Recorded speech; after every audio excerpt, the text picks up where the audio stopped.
हिमालय की सबसे ऊंची चोटी माउंट एवरेस्ट पर चढ़ना आसान नहीं है। साल 1921 से ही इस दिशा में प्रयास शुरू हो गए थे। कई बार ये अभियान विफल हुए, लेकिन सफलता मिली साल 1953 में 29 मई को।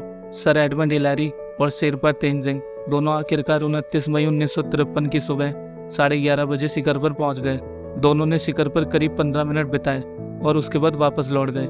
इस खबर के बाद एडमंड हिलारी और शेरपा तेंजिंग का नाम दुनिया भर में फेमस हो गया। और इन्हीं तूफानों को पार करके हमें भी जीवन के शिखर पर पहुंचना होता है। और जो इंसान पूरी मेहनत, लगन और चेतना के साथ इन तूफानों को पार करके एक बार शिखर पर पहुंच जाता है तो उसके लिए जीवन में कोई भी काम कठिन नहीं रह जाता। दोस्तों, जब कोई इंसान कड़कती ठंड और बर्फीले तूफानों का सामना करके माउंट एवरेस्ट की शिखर पर पहुंचता है तो ये उसके लिए बहुत बड़ी बात है। हमारे जीवन की परेशानियां भी इस बर्फ के तूफानों की तरह होती है। छोटे सपने छोटे तूफान, बड़े सपने बड़े तूफान। दोस्तों, उनकी जीत ऐसी थी कि आज 70 साल बाद भी पूरी दुनिया उन्हें उनकी अचीवमेंट्स के लिए जानती है और ये मुकाम उन्होंने अपनी मेहनत और लगन से हासिल किया है। और यदि हम ऐसे इंसान के जीवन से कुछ नहीं सीखेंगे तो ये हमारे जीवन के लिए एक चूक होगी। तो आज मैं सर एडमंड हिलारी के जीवन की कुछ ऐसी बातें आपके साथ शेयर करने वाला हूँ जो एक इंसान के जीवन को पूरी तरह सफल बना सकती है। तो चलिए शुरू करते हैं। सबसे बड़ा साहसिक कार्य जो आप कर सकते हैं वह है अपने सपनों का जीवन जीना।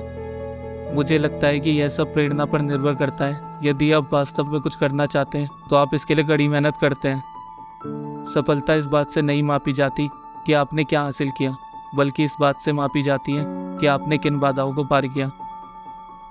इसे करने का एकमात्र तरीका है इसे करना। मुझे लगता है कि मानव स्वभाव में कुछ ऐसा है जिसके लिए चुनौती और रोमांच की आवश्यकता होती है। यह पहाड़ नहीं है जिसे हम जीतते हैं, बल्कि हम स्वयं को जीतते हैं।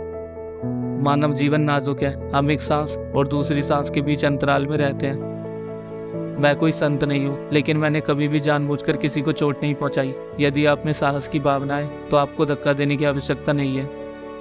मानवता की कीमत जिम्मेदारी है। जीवन में 3 महत्वपूर्ण चीजें हैं: परिवार, दोस्त और रोमांच।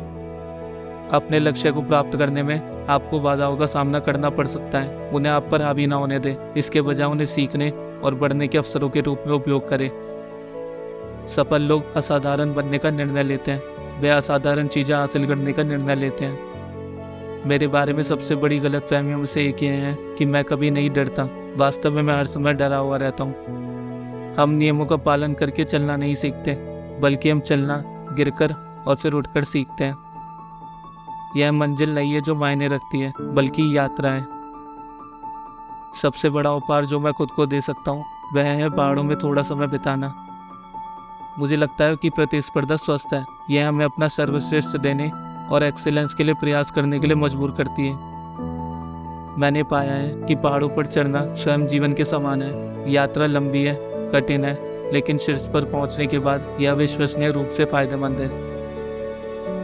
दोस्तों, जब पहली बार एडमंड हिलारी माउंट एवरेस्ट पर नहीं चढ़ पाए तो उन्होंने माउंट एवरेस्ट से कहा कि मैं फिर आऊँगा और तुम्हें जीत लूँगा, क्योंकि एक पहाड़ के रूप में तुम आगे नहीं बढ़ सकते, लेकिन एक इंसान के रूप में मैं बढ़ सकता हूँ। अंत में मैं यही कहूँगा, मंजिल जरूर मिलेगी।